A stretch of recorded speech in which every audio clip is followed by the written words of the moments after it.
Dr. Malcolm Reed had worked in psychiatry for over 16 years, most of them spent in the steady hum of outpatient clinics and structured therapy sessions. But when the call came from Ash Grove State Hospital asking for a temporary assignment, he accepted, more out of professional curiosity than necessity. Ash Grove was a relic from the 1930s, a brick monolith on the outskirts of Hawthorne County, barely functional and almost entirely forgotten by the world outside.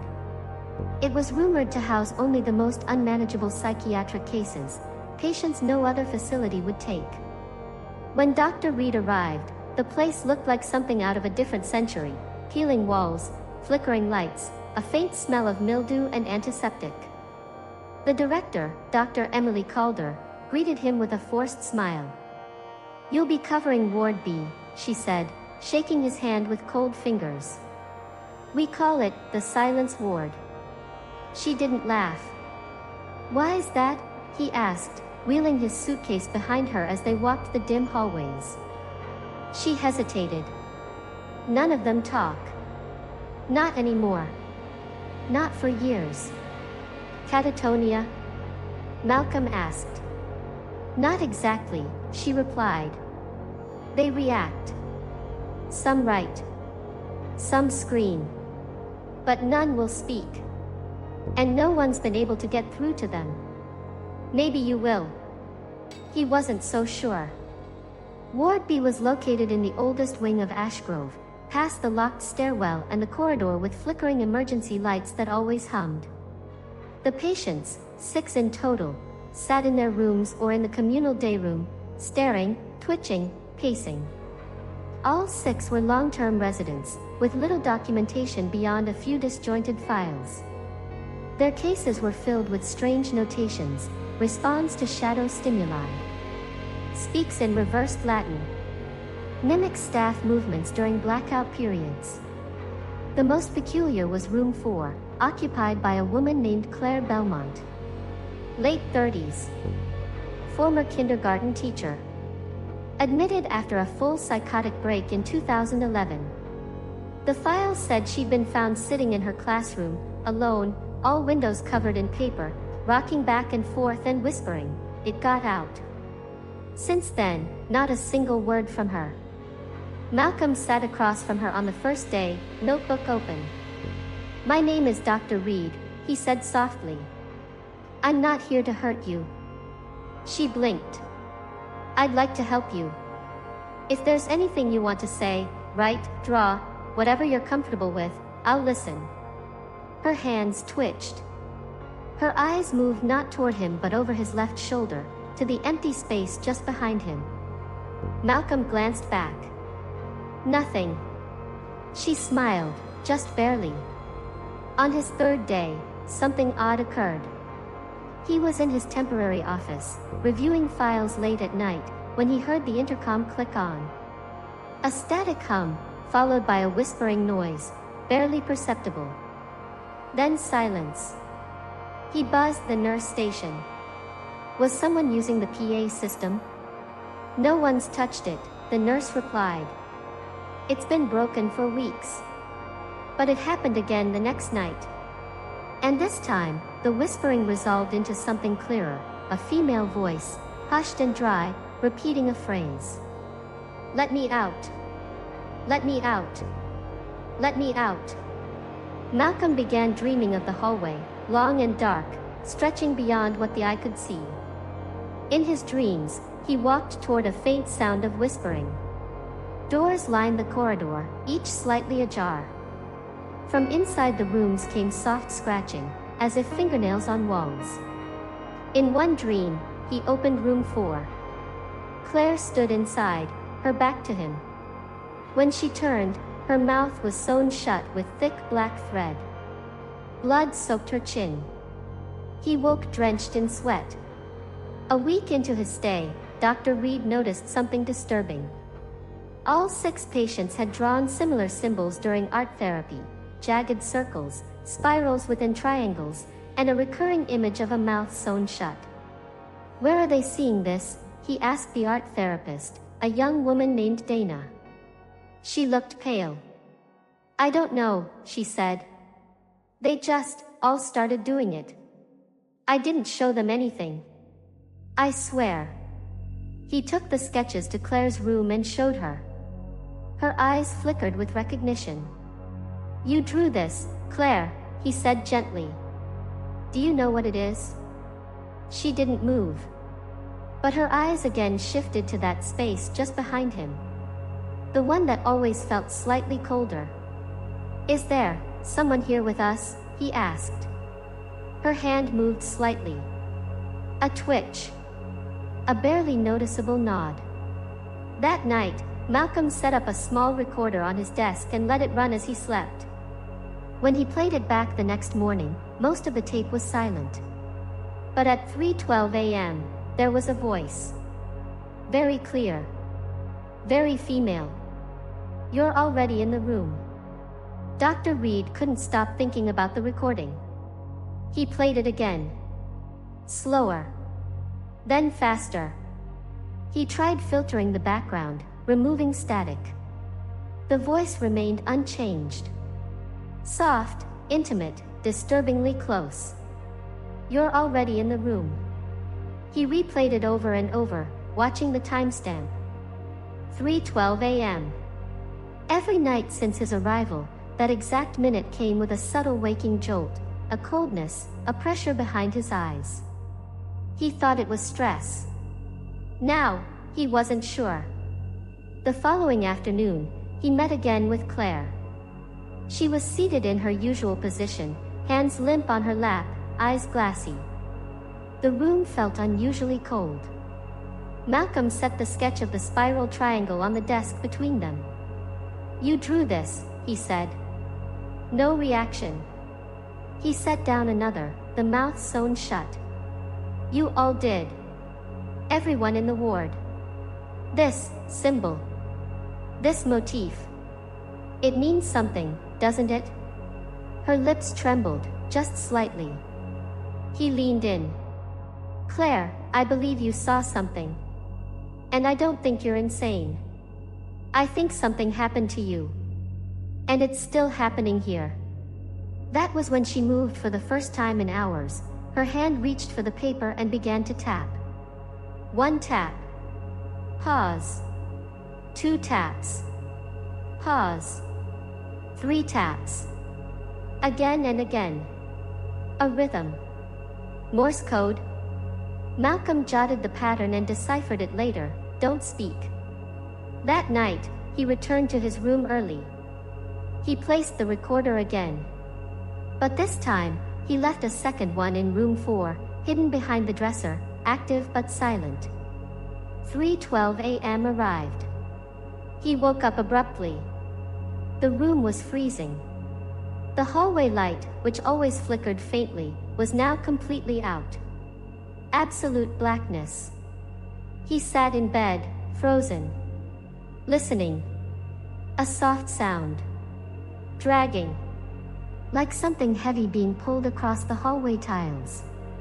Then, the distant sound of a door creaking open. He stayed in bed until morning. The next day, he retrieved both recorders. The one from his room captured the same voice again. He's listening now.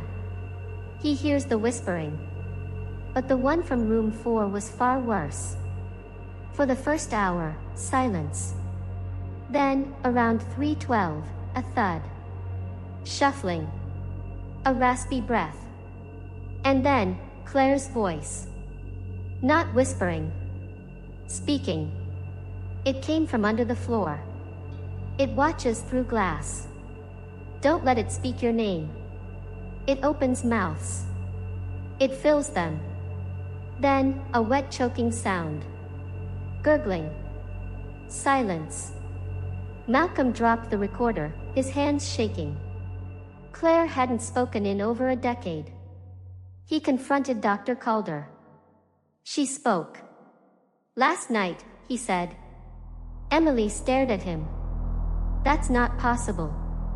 I have it on tape. You recorded a patient without consent? Look. That's not the point. She described something, some presence. A thing in this building. She said it came from under the floor. Her expression didn't change. Room 4, Malcolm continued. Is there anything underneath it? A long pause. Then, the old surgical basement. It was sealed in the 60s. After a fire. Can I access it? No, she said flatly. It's condemned. That night, Malcolm dreamt again. He stood in the hallway of Ward B, all lights out. From room 4 came a low humming. When he opened the door, Claire wasn't there. Instead, a mouth gaped from the wall. Not drawn. Not painted. A living, twitching mouth, sewn shut with rotting black thread. It pulsed. From the stitched lips came whispering. His name. Over and over. He woke with a scream lodged in his throat. Unable to sleep, he wandered into the nurse's archives, an abandoned office room with patient records stacked like tombstones. He found a thin file labeled Patient 0, Ward B. Name, Eleanor Meyer. Admitted, November 1949. Diagnosis, glossolalia. Violent echolalia. Obsession with the one beneath. The notes were increasingly erratic. One stood out, scrawled in red pencil by a long-dead doctor. Subject insists the whispering God dwells beneath the hospital and speaks through mouths of the willing. Suggest immediate isolation. On the back was a sketch, again, the spiral triangle. He returned to Claire the next day. She was seated exactly as before.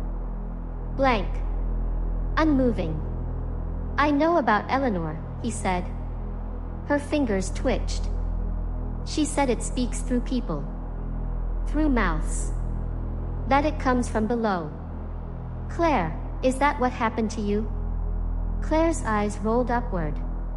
She opened her mouth. And inside, her tongue was missing. Malcolm stumbled back in horror. She began to moan, a low, desperate sound, tears streaming down her face.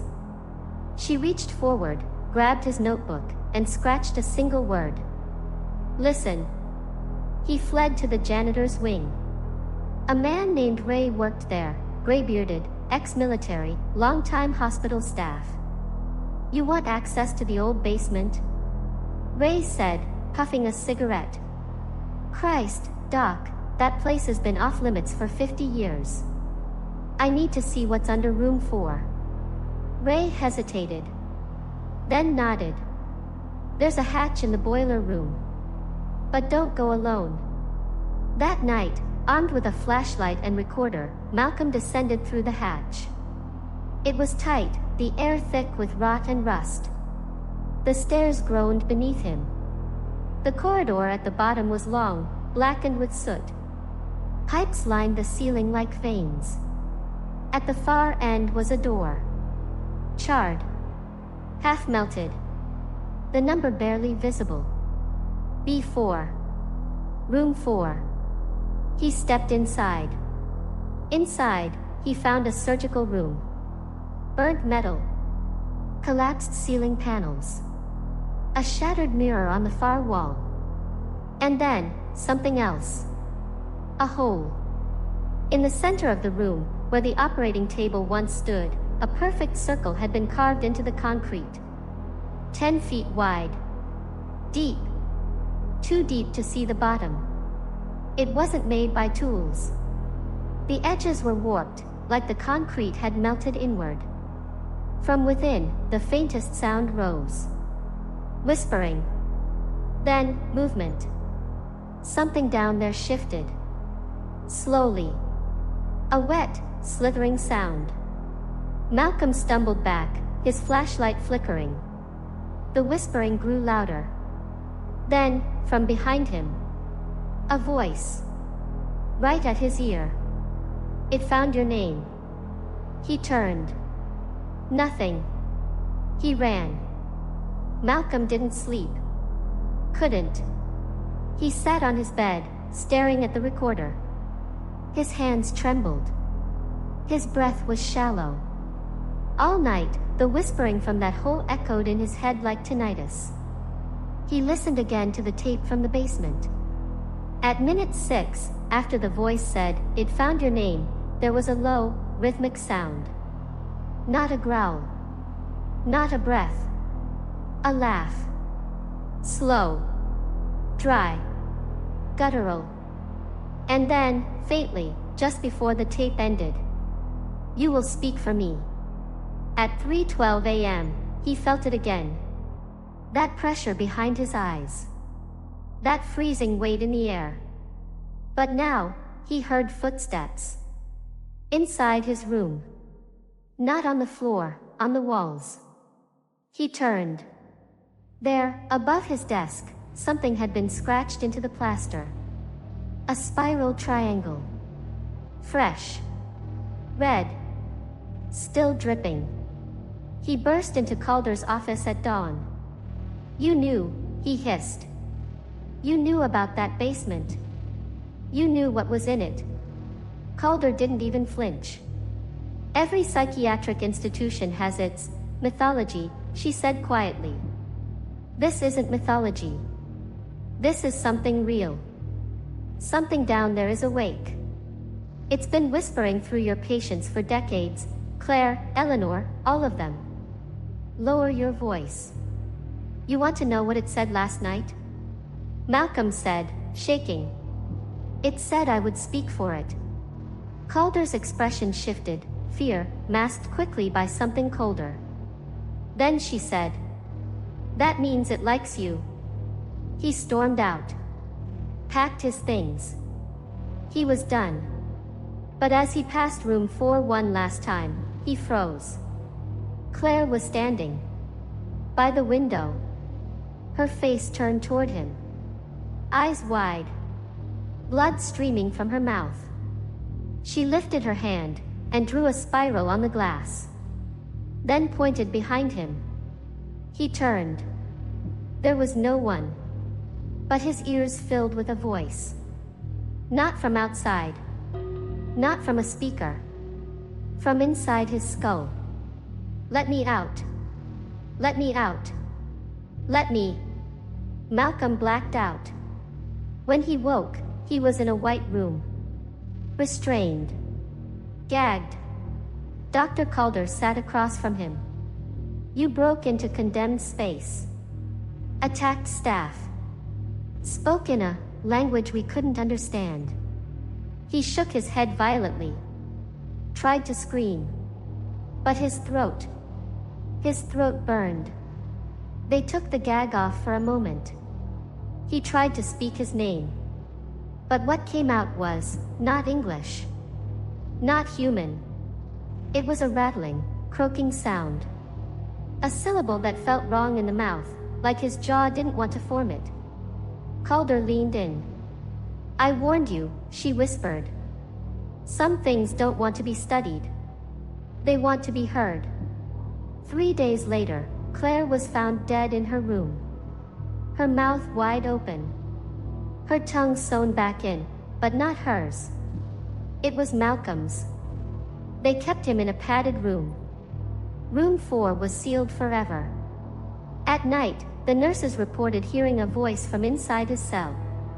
But he wasn't speaking. The voice came from the walls. And every night, at 3:12 a.m., Malcolm smiled with cracked lips and whispered to no one. "Can you hear it now?" Then he'd press his finger to the wall and draw a spiral. END